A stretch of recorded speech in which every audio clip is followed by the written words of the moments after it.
Bless ba yung mga kapatid? Kaya sa oras na ito mga kapatid ay tayo naman po ay makinig ng salita ng Diyos. Kaya narito po ang ating tagapagsalita, Brother Joseph. Praise the Lord.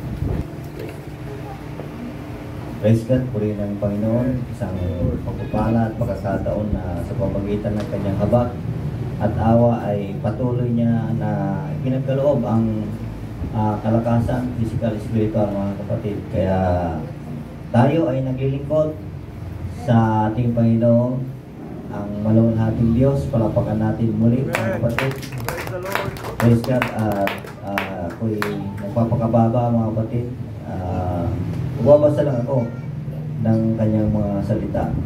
Praise God. Kaya 1 Timothy chapter 4 verse 1 hanggang 16 po ito mga kapatid. 1 Timothy chapter 4. Ngunit hayag na sinasabi ng Espiritu na sa mga huling panahon ang iba ay magsisitalikod sa pananampalataya at mga kikinig sa mga espiritong mapanghikayat at sa mga aral ng mga demonyo. Pansinin nyo yung mga word mga kapatid. Sa pamamagitan ng pagpapaimbabaw ng mga tao na nagsisipagsalita ng mga kasinungalingan na hinihiruhan ang kanilang mga sariling budhi ng waring bakal na nagbabaga. Yung hinihiruhan, matinding apoy, parang pinaparlangan sa uman. Yung malakas o intensify o power, yung malakas na audio o ningas, pinagniningas. Yan, yung salitang English kasi seared, sabi niya mga kapatid. Yan lang. Verse 3. Dahil pinagbabawal ang pag-aasawa. Isang grupo lang naman ang kilala kong pinagbabawal ang pag-aasawa, mga kapatid. Alam niyo na yun.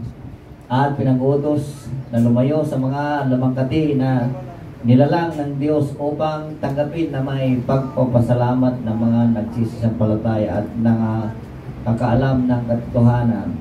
Verse 4. Sapagkat ang bawat nilalang ng Diyos ay mabuti. Naniniwala ba kayo mga kapatid? At walang anumang narapat na itakwil kung tinanggap na may pasasalamat. Sapagkat pinaka-babanal sa pamamagitan ng salita ng Diyos at ng panalangin.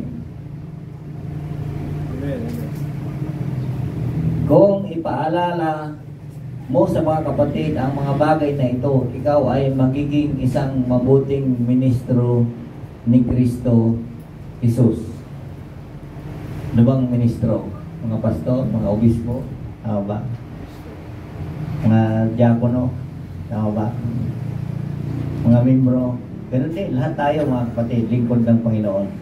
Praise God. Pwede tayong magpaalala sa lahat na kinakandili sa mga salita ng pananampalataya at ng mabuting aral na sinusunod mo hanggang ngayon.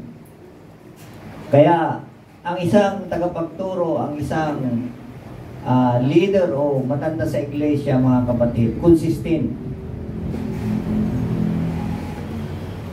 Sabi na dito, sinusunod mo hanggang ngayon. Sulat po ni Apostol Pablo ito, bilin o sulat na pinagkaloob niya kay nung panahon ng nila ni Timoteo na anak niya sa pananampalataya. Ginagamit din ng word na tunay na anak sa pananampalataya. Kaya yung mga manggagawa, pwede nilang angkinin din yung kanilang mga inalagaan na ito mga anak ko sa pananampalataya. Consistent po yan hanggang ngayon. Malalaman nyo sa isang mga matanda sa iglesia o sa mga pastor, doon nyo makikita kung tunay nga siya, kung genuine nga siya mga kapatid, na nagpapatuloy hanggang sa ngayon. Eh kung hindi na nagpatuloy, anong tawag mo na doon mga kapatid? Verse 7. Na dapat itinakwil mo ang mga kathang masama at walang kabuluhan ang magsanay sa kabanalan. Itong sulat ni Apostol Pablo kay Timoteo mga pangaral ito. At dito rin binanggit na nais ng Diyos na ang lahat ay mga ligtas, mga kapatid. Kaya marami siyang pangaral o bilin kay Timoteo, mga kapatid. Verse 8. Sapagkat sa pagsasanay ng katawan ay may kaunting pakinabang. Exercise, yung mga nagtatrabaho, kaunting pakinabang lang. Ngunit ang kabanalan sa lahat ng mga bagay ay pinakapakinabang na may pangako sa buhay na ito at sa darating. Ibig sabihin, kaya yung sidar, gabi-gabi na yung service.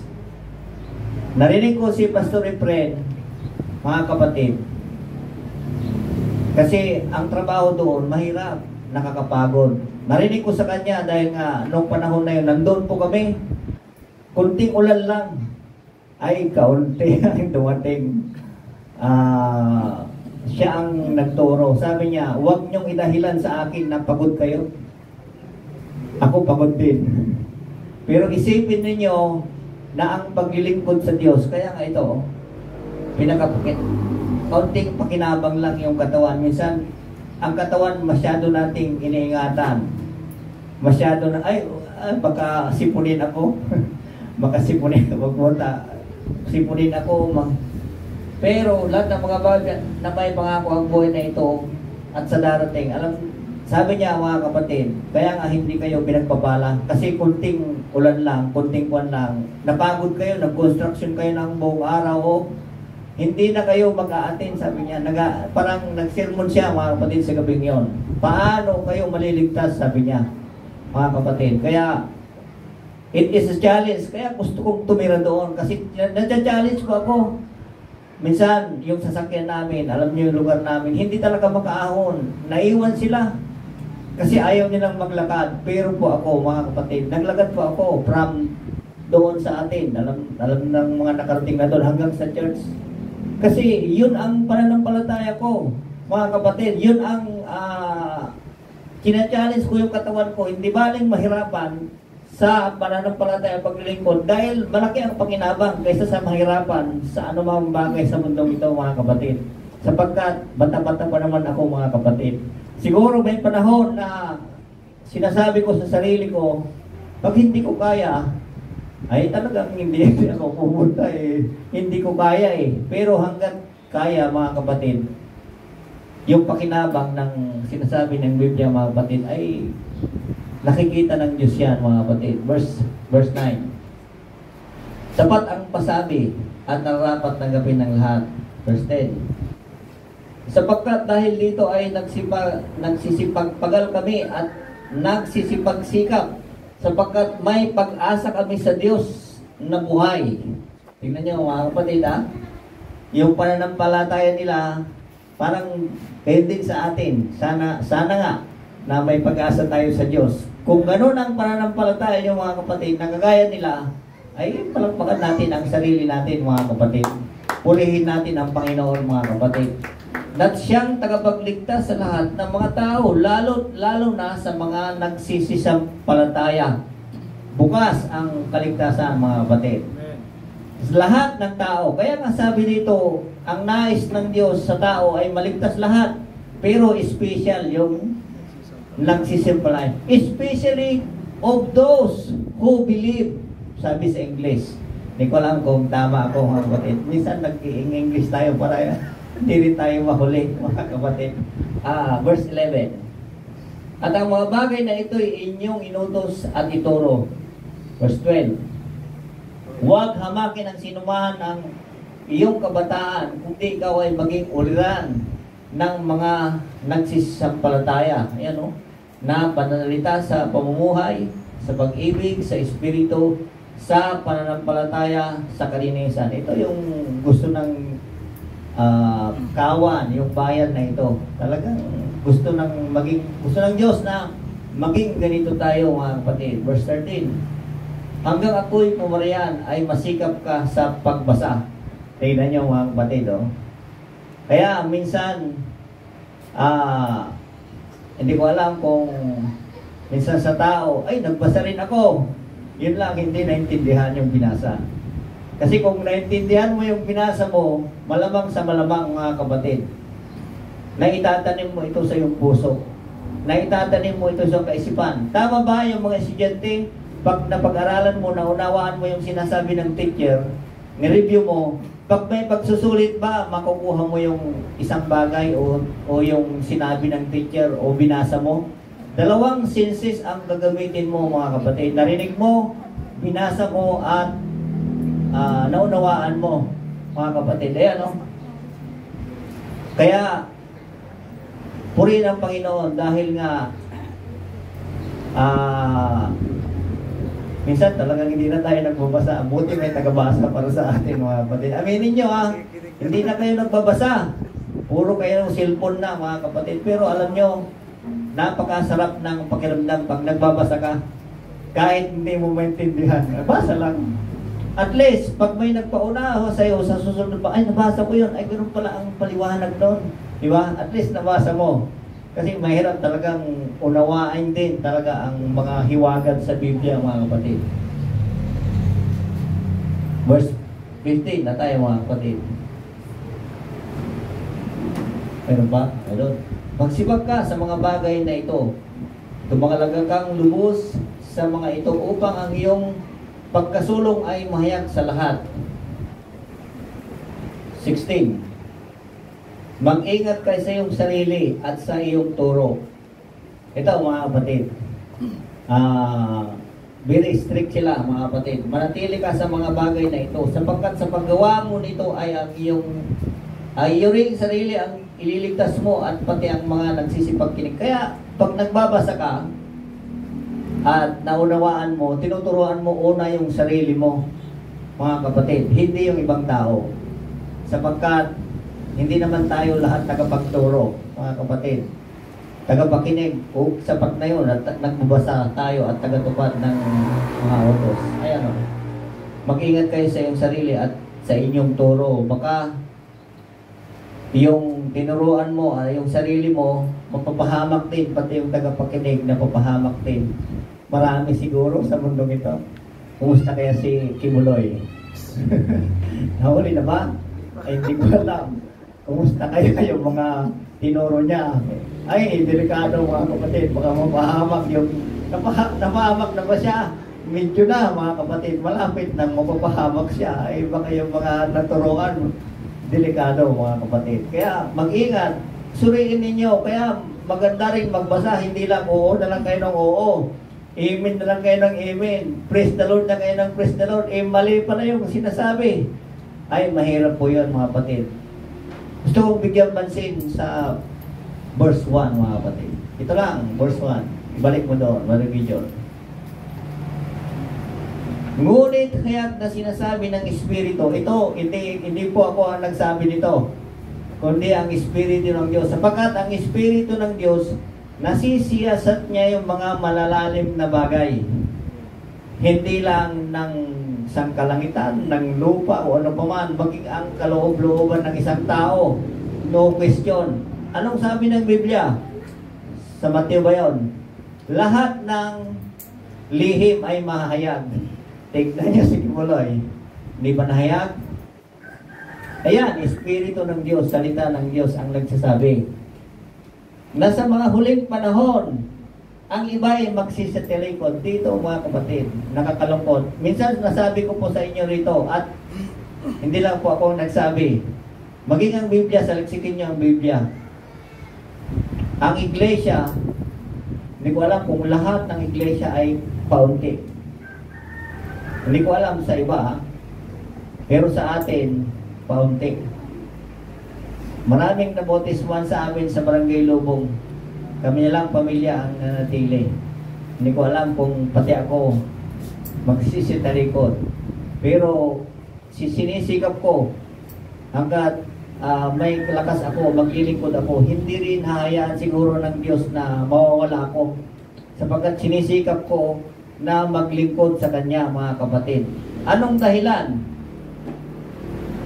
Nang iba ay magsisit sa huling panahon.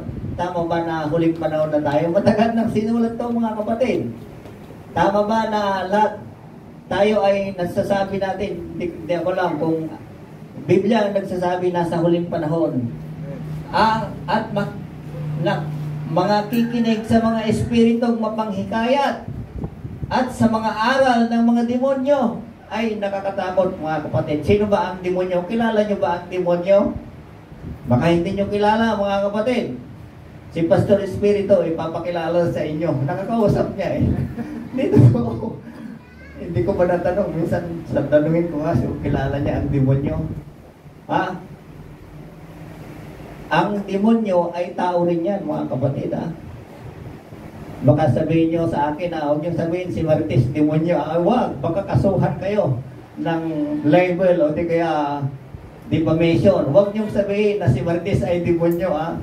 Biblia ang nagsasabi, mga kapatid. Bakit?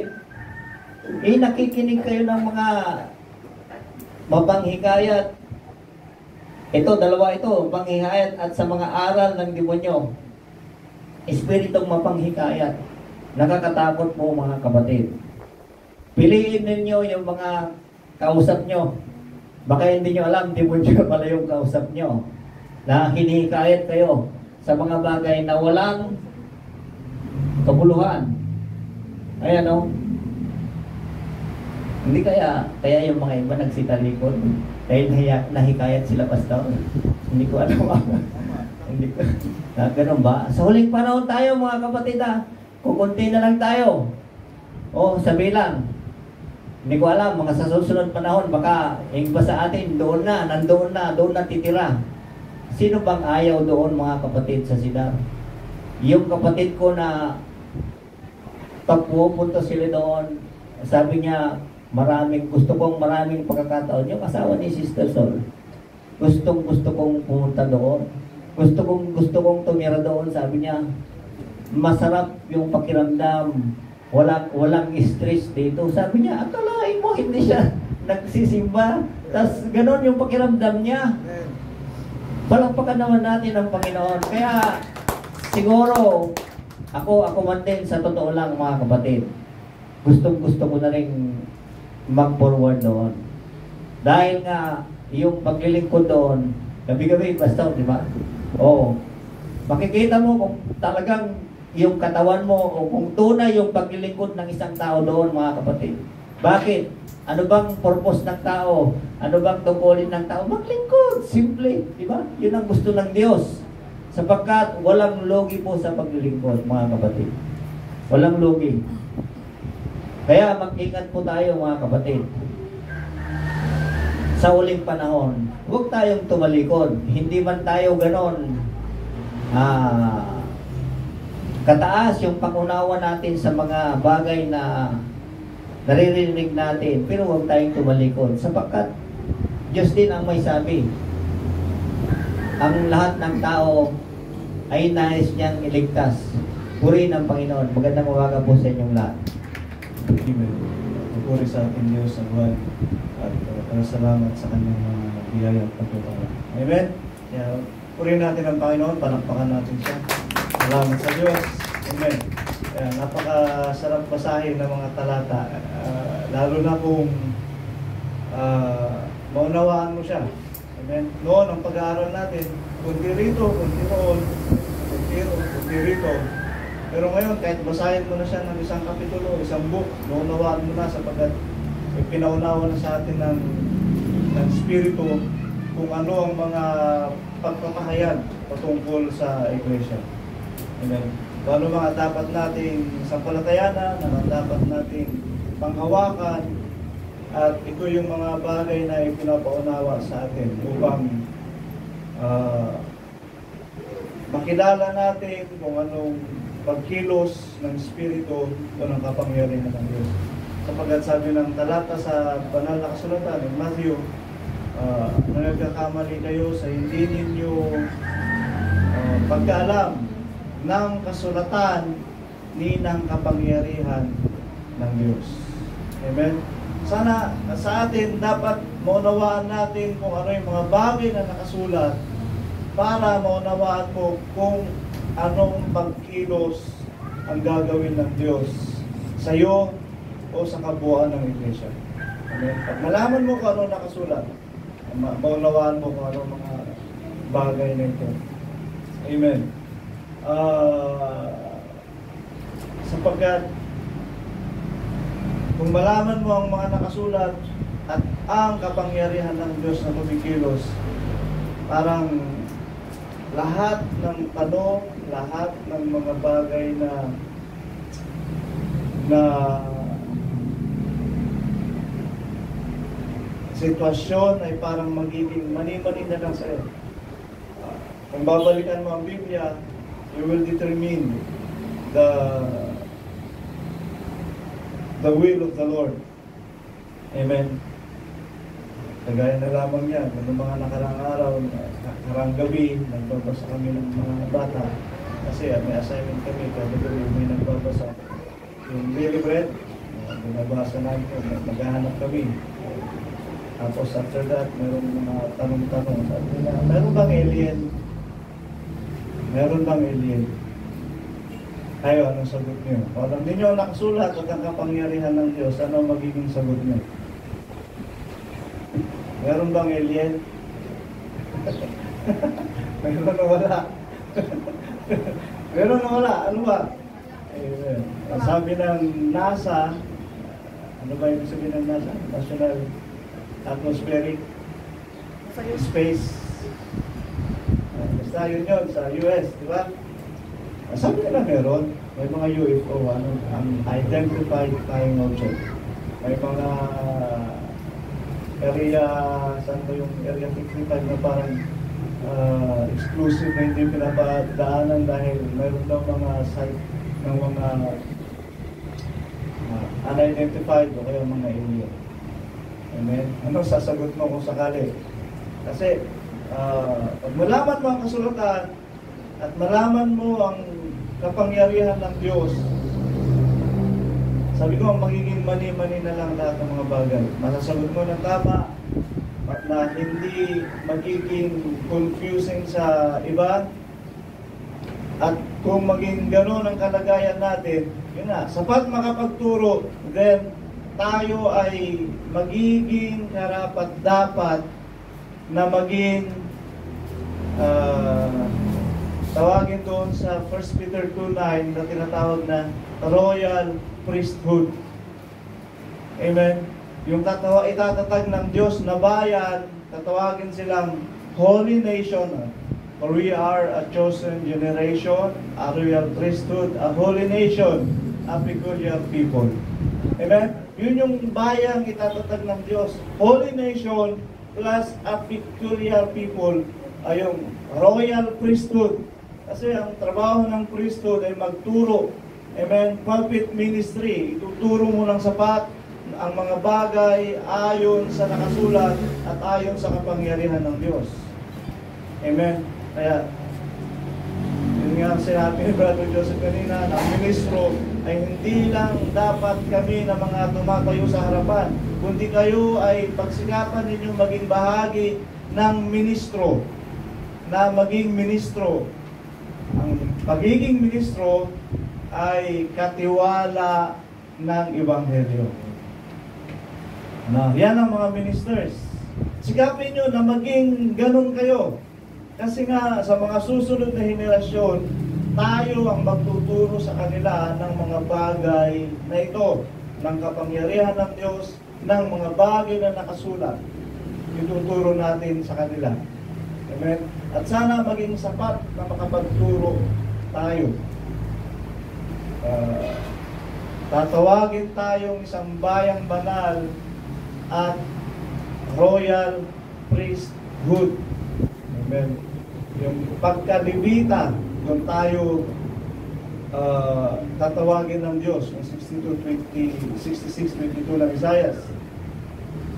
Amen. So, meron bang alien? Sinabi ng NASA, sinabi ng US, sinabi rin ng ibang mga nag-aaral sa kalawakan. Meron. Meron. Kasi nga, hindi nila alam kung sinong lumilipad dyan, hindi nila alam kung sino. Pero hindi pa nila nakita ang mga itsura. Meron. Amen. Pero, ang Biblia hindi nagpapahayag patungkol sa mga alien na kagaya ng ipinapahayag ng tao. Amen. Sabi ko nila, ganito lang naman, ang nilikha ng Diyos, hayop, mga halaman, lahat ng ito na nakikita natin, plus tao. Amen. Tapos planets. Amen. And angels. Sila lang naman nilikha ng Diyos. Yun lang. Saan mo ikakategorize yung alien na nakikita ng mga itong sanlibutan? Pati sabi na, mayroon din bang yung mga bad spirits? Yung mga bad spirits na yan, meron din sila.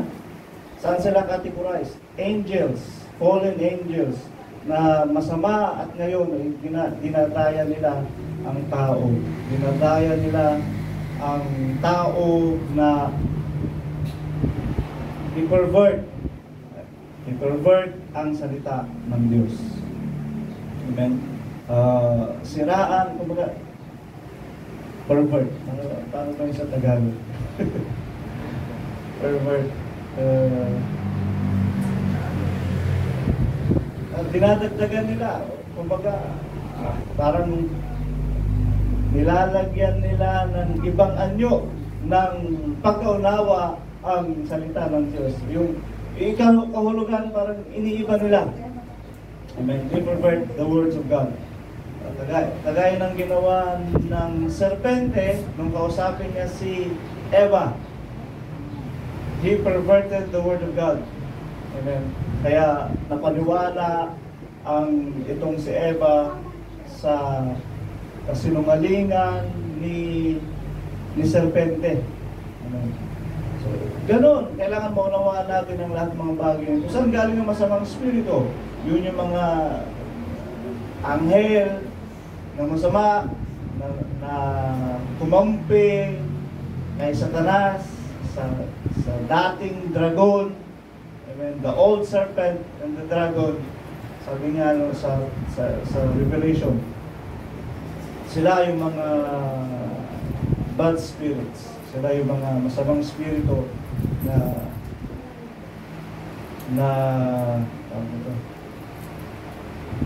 nandaraya.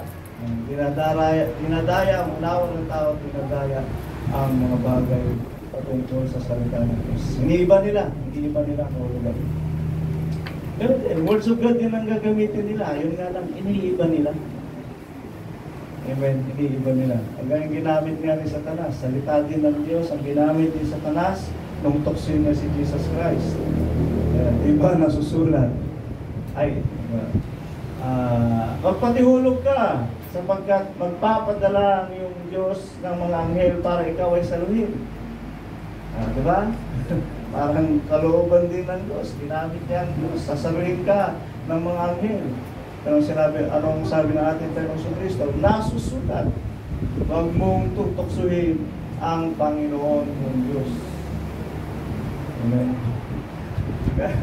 Kung alam ang nakasulat, alam mo rin kung paano libigin ang masamang espiritu. So ganun tayo, unawain natin ang Biblia, unawain natin ang nakasulat patungkol sa mga bagay na ito. Amen? Magandang pakita yung 4:12 yata. 4:12, tignan natin.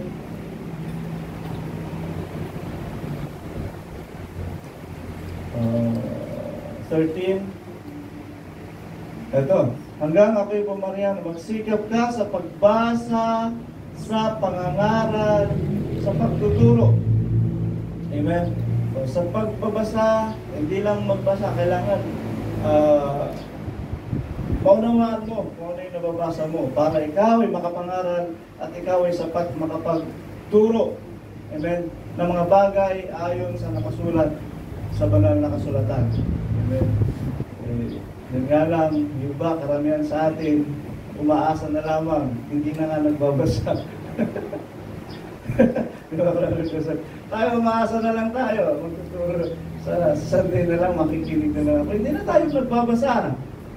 Amen? Pero hindi na tayo nagbabasa. Pero, sikapin natin magbasa. Amen? Sikapin natin magbasa. Kaya nalaman ng mga estudyante. lesson, tinuturuan sila, siguro naunawaan nila konti. Pagdating ng exam, walang review. Mga bata ngayon, tamad mag-review. Itong tatlong to, wala. Ay, si medyo masikap pa yun mag-review. Pero si Rich, si Chloe, wala, hindi nagre-review. Exam bukas, hindi nagre-review. Sabi na, stock knowledge lang yan. Pero sinasabi ko sa inyo, kung may nagtuturo sa inyo at naunawaan ninyo, subukan ninyo magbasa. Mas maintindihan ninyo. Basahin ninyo, mas maintindihan ninyo. Amen? Sapagkat iba pag ikaw mismo yung nagbasa ng mga bagay na ipinahayag at naunawaan mo habang itinuturo. Kung naunawaan niyo ang mga bagay na itinuturo ko sa inyo, amen? Subukan ninyong kayo mismo ang magbasa. Naunawaan nyo na, plus basahin nyo ulit, at sikapin ninyong maintindihan ulit ng mas malalim, mas mainam, mas maganda. Amen? Doon dadaloy ang unawa galing sa Espiritu. Doon dadaloy ang unawa galing sa Espiritu. Kasi yung tinuturo ko sa inyo rito at naunawaan ninyo, siguro by your own understanding, dumarating. Siguro hinihingi din natin, nagabayan tayo ng Diyos, darating din ang understanding.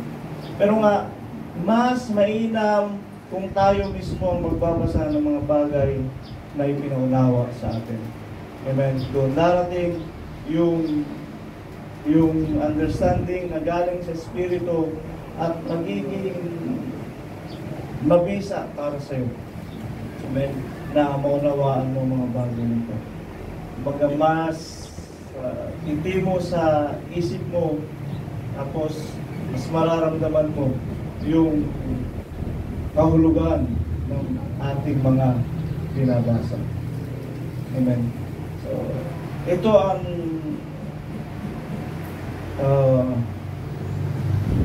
pagpapahayag sa atin ngayon ng yung pagkilos ng Espiritu ng Panginoon, the spirits. Sila ang manifestation ng kapangyarihan ng Diyos upang gabayan tayo sa Kanyang kalooban, gabayan tayo sa Kanyang katwiran.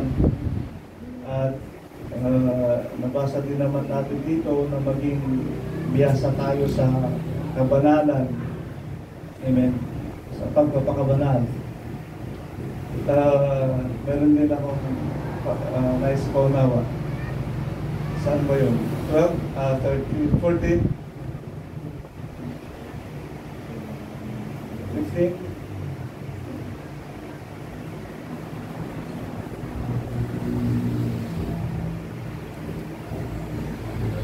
9. Yung may kabanalan. Sapat ang sabi na harapan tanggapin ng lahat. 10.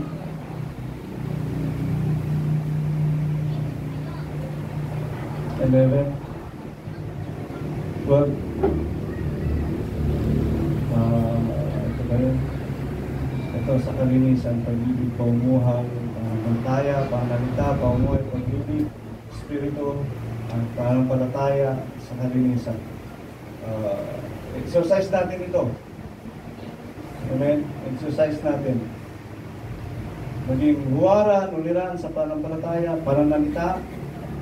Watch your mouth. Watch your mouth. Sa pamumuhay, ito na lamang sa pananalita.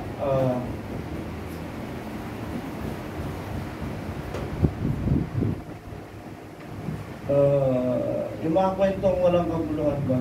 Lalo na minsan pagka manggagawa pa ang topic. Parang iba nagtatawanan, ako hindi lang. Hindi naman dapat. Hindi naman dapat. Sa pamumuhay, sa pag-ibig, sa Espiritu, sa pananampalataya, sa kalinisan. Ayan tayo kanina. Sa verse 8 niya,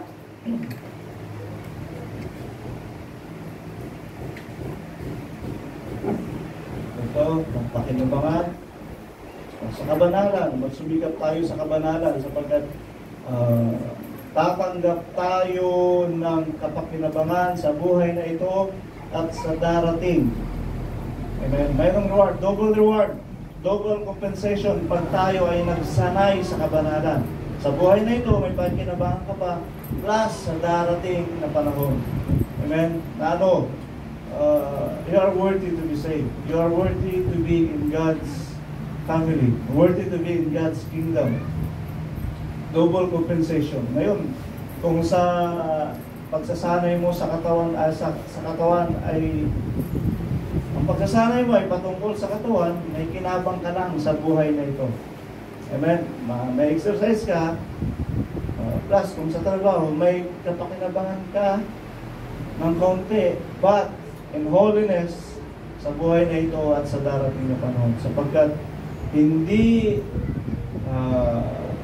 disregard ng Diyos ang mga pagsisikap natin, ang mga ginagawa natin patungkol sa gawain, patungkol sa kabanalan. Ito ba yun? 7. Patungkol sa kabanalan. 6.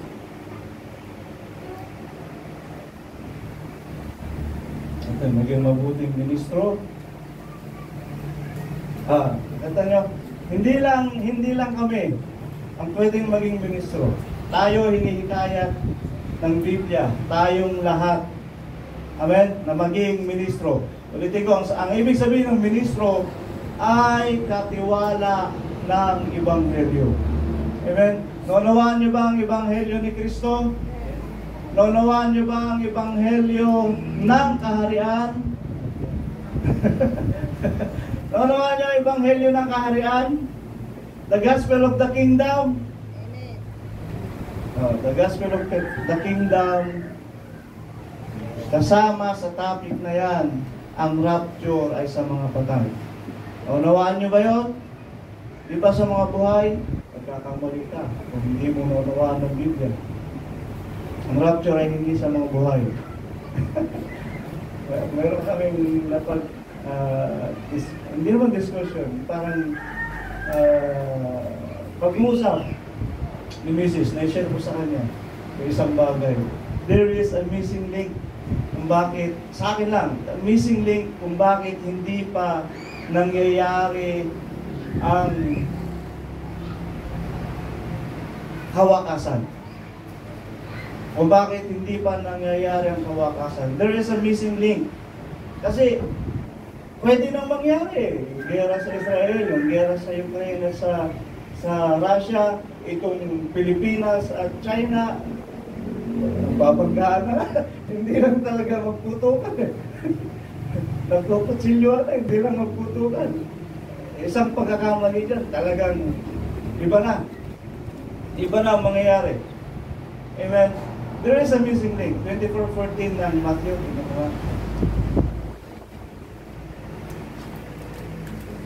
14. Ayan. Ipahangaral ang Ebanghelyong ito ng kaharian sa buong sanglibutan sa pagpapatuto sa lahat ng mga bansa at kung magkagay darating ang wakas. Ano naunawaan ninyo? Naunawaan nyo ba ang Ebanghelyo ng kaharian? Ano ito? Ano ang Ebanghelyo ng kaharian?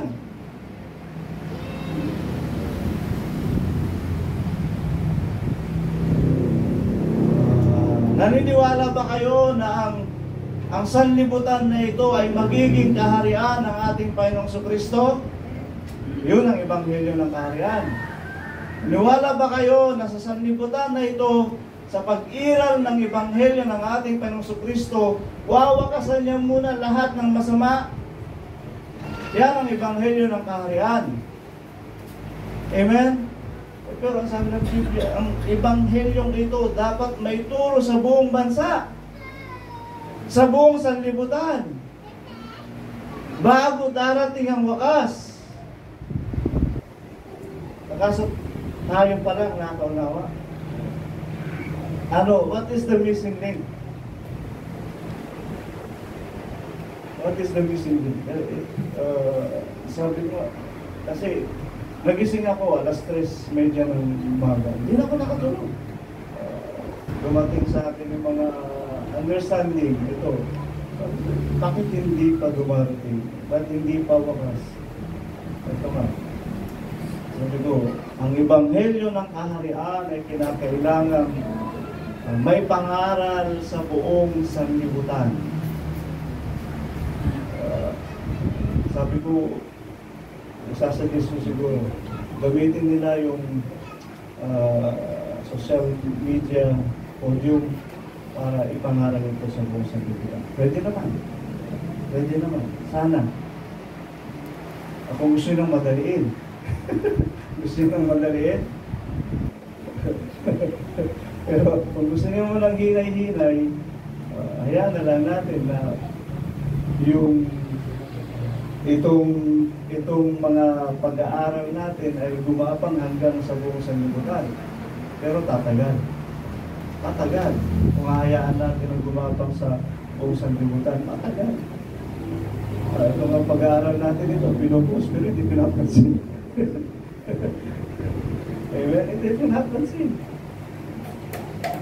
Pero later on siguro, mapapansin din kung may isang makafocus patungkol sa mga pag-aaral ng ginagawa natin.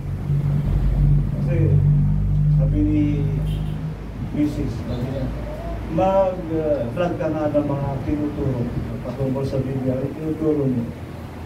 Nagising ako alas 3 sa galing araw. Naisip ko, ano kayo tuturo ko? Tuturo ko sana yung rapture ay para lang sa mga patay, hindi sa mga buhay.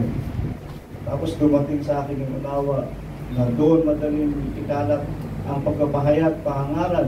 Tapos naisip ko ito, siguro kaya pa nga hindi lang iyan ang wakas dahil hindi pa kumakalat ang pangangaral ng ebanghelyo ng kaharian. Amen. Ano, madaliin natin o hayaan na lang natin kumalat sa ganung bagay. Matagal mo sa kapit. Natatagal. Kaya, yung unawa.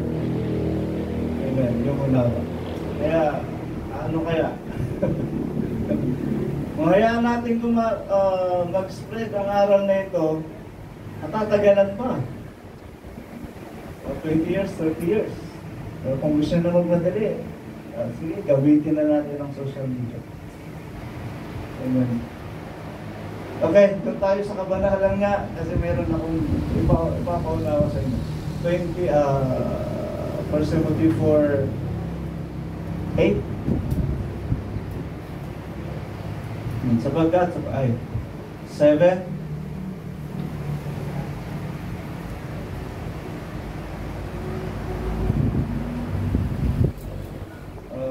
Isa sabi mabuti kung ito iyong ginagawa. Isa na kasunod. Dito rin nadaanan natin kanina. Mabuti kung ito yung ginagawa. Sa 8, tingnan natin.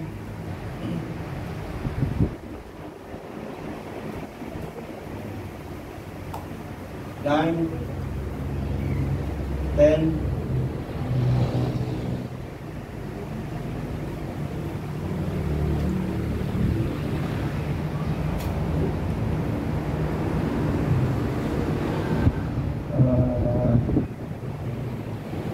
ayun, yung 16. Mag-ingat ka sa iyong sarili at sa iyong turo, manatili ka sa mga bagay na ito. Manatili ka sa mga bagay na ito. Sapagkat sa paggawa nito ay ang iyong sarili ang ililigtas mo at pati ng mga nagsisipakinig sa iyo. Okay. Pati ng mga nagsisipakinig sa iyo.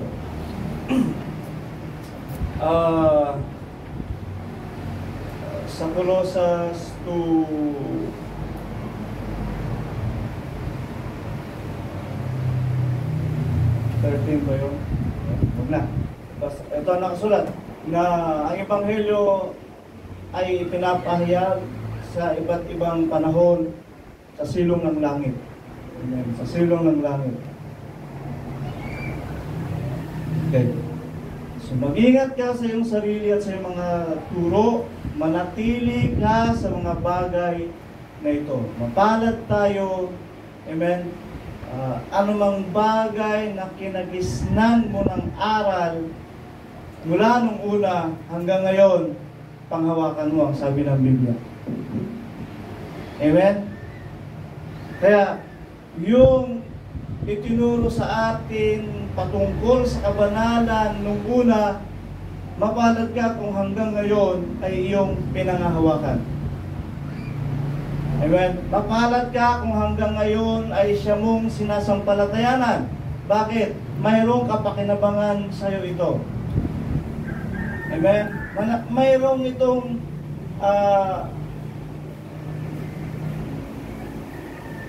mayroon itong relevance o kaugnayan sa iyong paglilingkod. Amen? Patungkol sa kaligtasan. Amen? Patungkol sa kaligtasan. Amen? Patungkol sa kaligtasan. Kasi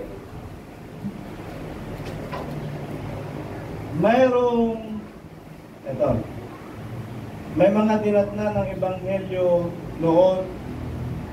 Amen? At yung iba dinatnan ng ebanghelyo ngayon, which is ang ebanghelyo ngayon ay ang isang Diyos at yung 34 years paghahanda at isang dako. Amen? Which is, yun ang essence ng pagiging sidarya. Amen? Paghahanda, 34 years, at isang dako. Yun ang essence ng pagiging sidarya. Pagnuunawaan yun. Okay. Noon, nadatnan tayo ng ebanghelyo. Ang kabanalan ay itinuturo sa buhok, sa pananamit, sa anyo. Amen? Kung hanggang ngayon ay pinangahawakan mo ang aral na yun, panatilihan mo patuloy. Sapagkat sa gagawin mong yun, karapat-dapat ka sa kaligtasan. Huwag tayong magbago. Huwag tayong magbago ng ating pananampalataya. Ang sinasabi ko lang kasi, yung iba na nadatnan ng ebanghelyo na mas late kasi nag-progress ang ebanghelyo sa ngayon ay ito nga, ang kabanalan ng pagpapahayag ay ang pagkakilala sa ating Panginoong Jesucristo. Ngayon, kung yung dinatnan ng ebanghelyo ngayon ay sa ngayong panahon, kasama siya doon sa bibigyan ng reward. Tinawag siya nung umaga, tinawag siya nung tanghali, tinawag siya nung hapon. Pareho sila lahat tatanggap ng gantimpala. Di ba? Pare-pareho. Which is ang buhay na walang hanggan. Yun nga lang, yung tinawag nung tanghali, hindi mo pwedeng ipabalik sa kanya yung nakaraan. Magtrabaho ka ulit ng 4 na oras para makuha ng buo ang iyong sahod. Hindi ganoon ang katuwiran ng Diyos nung tinawag niya sila. Nakuha niyo kapatid.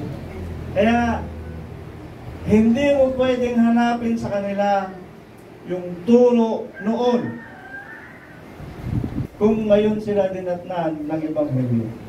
Ang mahalaga ay kung ano ang ebanghelyo ngayon, yun ang kanyang sinasampalatayanan. Unahan niyo po? Hindi natin pwedeng hanapin sa kanila yung turo noon. Kasi ngayon yung hinahanap ng Diyos. Na kung paano mong naunawaan, kung paano mo sinampalatayanan, kung paano mo pinanatilihan yung ebanghelyong dumating sa iyo at pinangahawakan mo. Doon ka titignan ng Diyos. Ngayon, kung gusto mong ibalik sa kanya nakaraan, tinuro mo sa kanya at naunawaan niya at ginawa niya, mas karapat-dapat siya sa kaligtasan. Amen? Kung nasunod niya. Pero sabi ko nga, hindi natin pwedeng hanapin sa kanya. Amen? Yung turo noon. Amen? Hindi lang natin pwedeng hanapin sa kanya Kung hindi niya kilala sa testament, hindi natin pwedeng hanapin sa kanya. Unuhan nyo?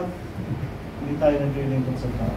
Pero tayo, ang ating paniniwala, Sister Sinel ang ginamit. Ituro mo yun sa kanya, kung matanggap niya o hindi, o nawaan niya o hindi natin pwedeng hanapin sa kanila. Amen? Ang mahalaga ay kung paano niyang sinasampalatayanan ang Ebanghelyong dumating sa kanya sa kanyang kapanahunan. Pero sa atin kasi, from the beginning hanggang ngayon, taglay natin ang Ebanghelyong nag-progress. At kung nasundan natin lahat yon, yun na nga yun. There is therefore now no condemnation. To those who are in Christ Jesus, who walk not after the flesh, but after the Spirit. Amen? Kaya pantalihin natin. Huwag natin sabihin, parang binago na, o nagbago na. Amen? Andun pa rin tayo. Tayong mga nauna, hawakan pa rin natin matibay ang turo noon. Amen? Hindi natin sinasantali.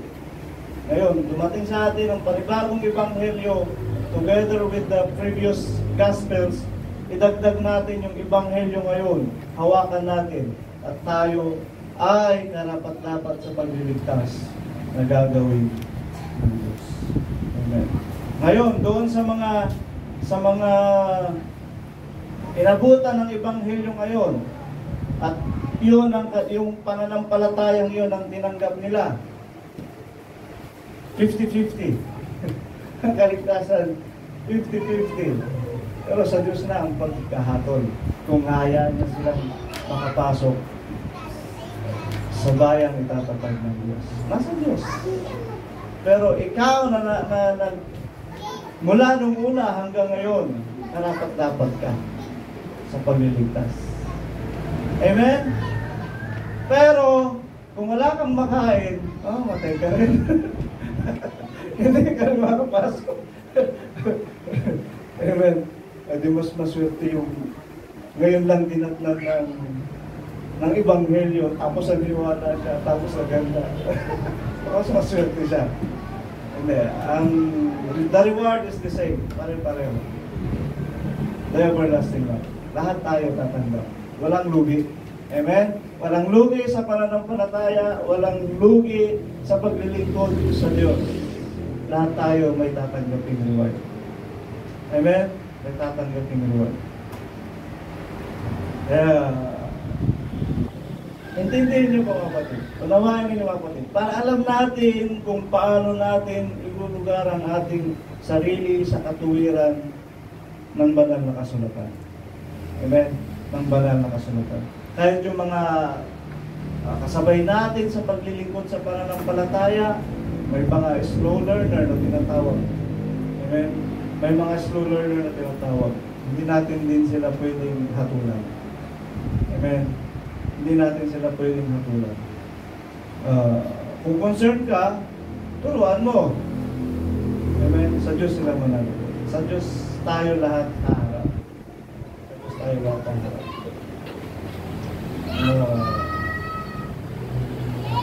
Sana may naunawaan kayo. Kapatid, yung mga bagay na sinisira ko sa inyo ay malalim na po. Unawain natin mabuti. Unawain natin mabuti. Ang Diyos ay Diyos ng kayusan. Ang Diyos ay Diyos na mabuti. Amen. Ang Diyos ay Diyos ng kahabagan. Amen. So, nasa Diyos ang pag-aatol sa itong bagay na ito. Doon natin dadalhin ang pagkakilala sa Diyos, sa Kanyang salita, at sa kung ano ang kapangyarihan na Kanyang itinadalo sa bawat isa sa atin. Amen? Mahalaga, tayo nag-isip na natili sa mga bagay na ito at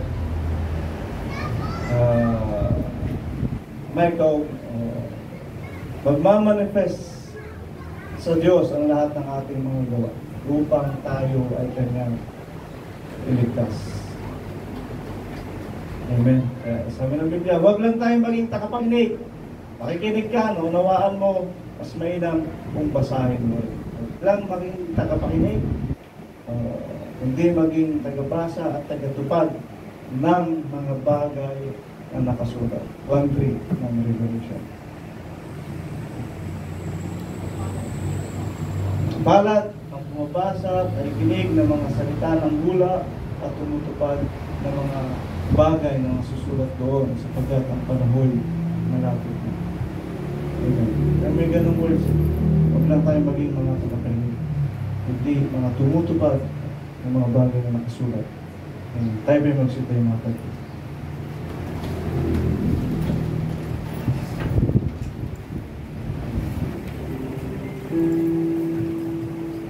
God is so good. God is so good. Hallelujah. God, tayo tumulog sa Panginoon. Panginoon, salamat po Diyos sa iyong biyaya, sa iyong pagpapala.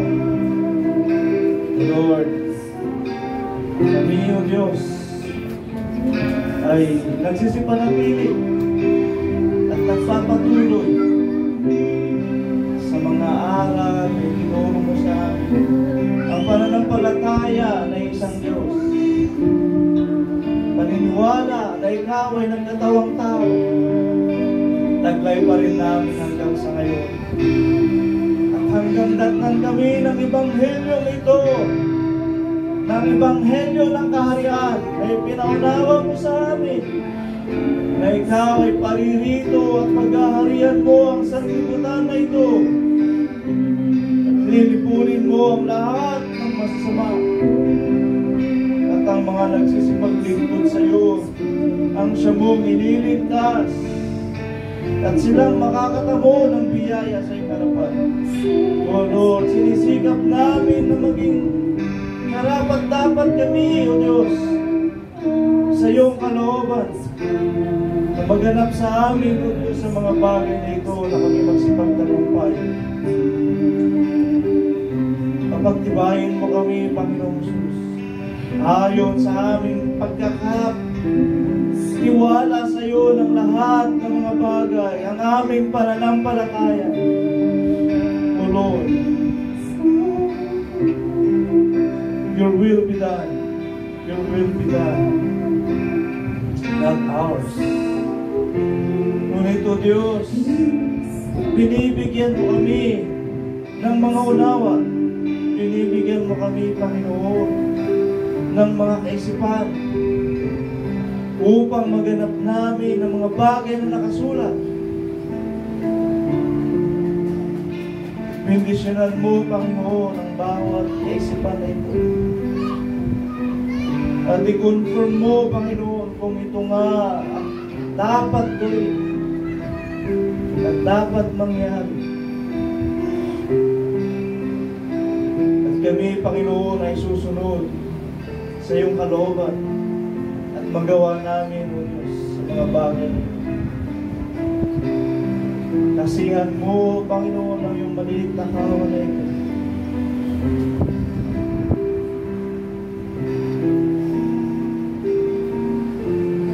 Kami, Panginoon, ay nagsusumikap na makasunod sa iyong mga salita. Kami, O Diyos, ay naghahanda ayon sa aming makakayanan. Nawa,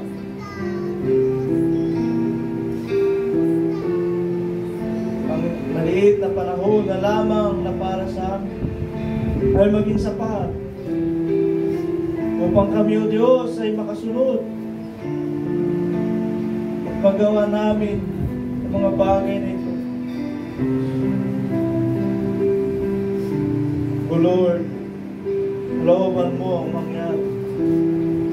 It's your will, O God, that we gather together in one place. At nasa na rin ang aming mga puso. Ngunit, may ibang mga kadahilanan. Panginoong Jesus, dumudulog kami sa iyo, Panginoon. na mga bagay nito, upang mga kadahilanan na siyang pumipigil sa amin. Upang kami, Panginoon,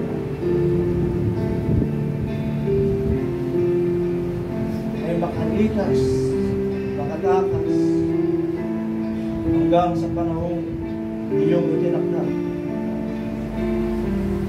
Panginoon, habang kami naghihintay ng mga bagay nito, kami rin, O Diyos, ay nagiging mapagmasid at nawa ang mga resources ng bawat isa sa amin ay makatulong para sa aming mga pag-aata at magawa namin, Panginoon, ang nararapat sa pagsunod sa iyong kalooban. Diyos, natagubilin namin sa iyo ang lahat ng mga bagay nito.